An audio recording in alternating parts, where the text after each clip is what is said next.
Wandering Witch is an episodic series about a wandering witch. Each episode basically boils down to our main character, Elaina, visiting a new town and getting involved with whatever's happening there. From that premise, you might think it's doing a video game-esque quest at every town, where the player character helps everyone with their problems no matter if they are a really urgent matter or something extremely mundane. But that's not the case here. Throughout the series, you will realize that Elaina is not a heroic person.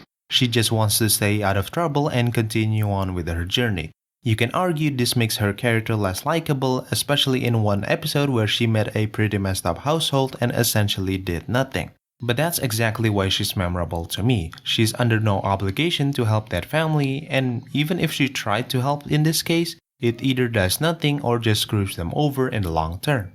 With that being said, it's not like every episode was Elaina straight up ignoring every problem in every town she visits.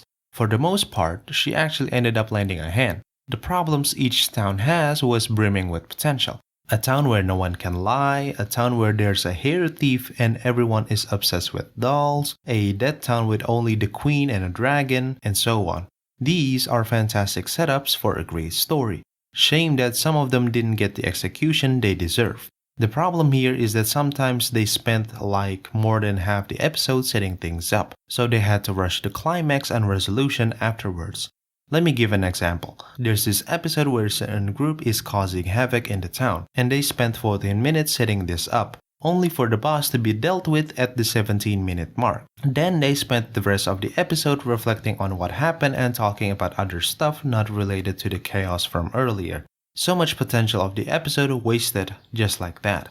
And the thing is, the climax and resolution wouldn't be so disappointing if the setup didn't take forever.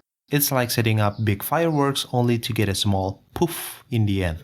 I've been quite harsh here, so let me give credit where credit is due. Each episode always had something that made me laugh or made me smile like an idiot. It's always fun to see the normally calm and composed Elaina get provoked by other characters. The visuals great too, the colors look nice and the animations for the action scenes look impressive.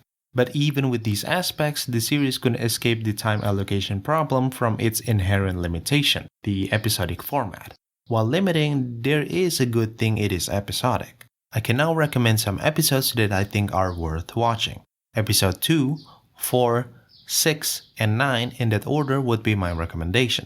Please keep in mind that episode 9 is quite dark. And do not ignore the warning shown in the beginning. If after that you're yearning for more, well, you can just watch the rest of the series.